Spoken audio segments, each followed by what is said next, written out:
Salut à vous les apnéistes, j'espère que vous allez bien. Alors, on va voir aujourd'hui une chose hyper importante et qui est assez mal respectée ou assez peu respectée. Ce sont les protocoles de sécurité lorsque l'on sort de l'eau. Alors, comme je vous l'ai dit, on va essayer de voir des petits sujets un par un à chaque fois, des petites choses rapides. Donc là, l'idée, ça va être de séparer ça en deux. C'est-à-dire qu'il y a le protocole de sécurité que doit appliquer la personne qui fait son apnée, mais il y a également le protocole de sécurité que doit respecter la personne, hein, qui est là pour surveiller notre nageur. Alors, première chose, on va partir directement sur la personne qui fait son apnée, hein. Lorsque la personne se retrouve sous l'eau et qu'elle va remonter en surface suite à son apnée, donc parce qu'elle a réussi son exercice, ou parce qu'elle a besoin de sortir pour respirer. Il y a plusieurs étapes. La première étape, lorsque l'on sort de l'eau, c'est de s'accrocher ou au mur, ou à une bouée, notre camarade, ou alors à la ligne d'eau. C'est très très important. Lorsque vous le faites, vous pouvez voir là par exemple, le nageur qui est là va le faire. Malgré ça, il est allé un petit peu trop loin dans son apnée. Vous allez voir que là, hop, il se précipite, il attrape le mur. Regardez. Malgré ça, regardez, il fait un début de samba. Et là, il fait une syncope. Et il tombe dans l'eau.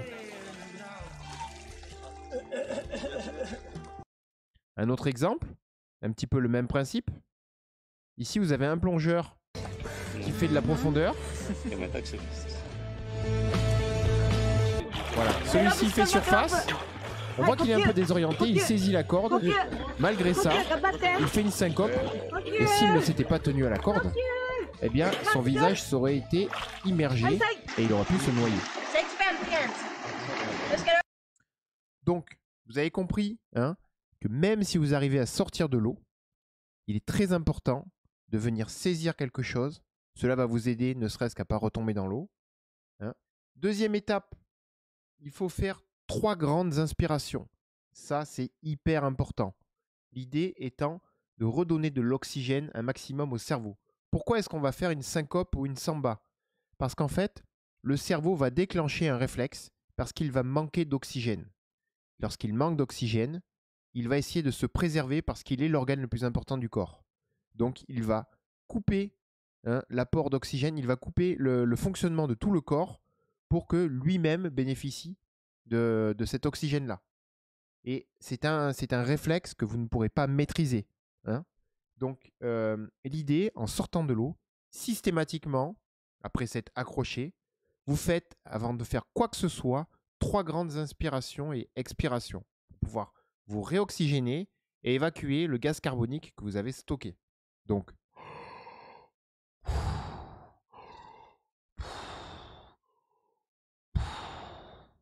seulement à ce moment-là, vous faites un signe OK à la personne qui est bien souvent la plus haut gradée qui vous a donné l'exercice, donc dans notre cas c'est Marcel, ou à votre binôme qui est là pour faire votre sécurité. Si Marcel est à l'autre bout de la piscine et que vous avez un binôme qui est là pour faire votre sécurité, vous faites un signe OK et seulement après vous pouvez retirer votre masque.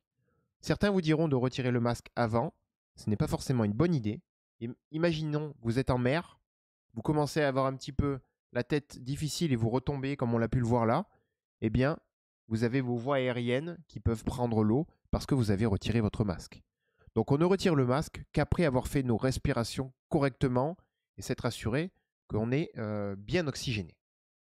Ensuite, on a également le protocole de la personne qui surveille. Et ça, c'est aussi important. Il va falloir observer les signaux corporels de la personne qui est dans l'eau. Il y a plusieurs choses qui peuvent vous montrer que la personne est en train de perdre le contrôle. On a vu des tremblements ou des mouvements assez saccadés et qui n'ont pas l'air d'être maîtrisés. Donc là, on est sur un début de samba, un début de syncope. Donc là, il faut vraiment sortir la personne, lui dégager les voies aériennes, l'empêcher de se noyer et tout ça. Il faut faire attention en cas de souci, donc bien le maintenir en dehors de l'eau et bien l'accompagner sur la première minute, hein, de la sortie. Lorsque la personne sort, même si elle a fait ses 3 respirations, même si vous avez dit qu'elle était OK, continuez à l'observer. Au total, il faudrait l'observer pour bien faire au moins une vingtaine de secondes. Parce que le cerveau peut, malgré ces 20 secondes-là, décider de couper aussi la machine, hein.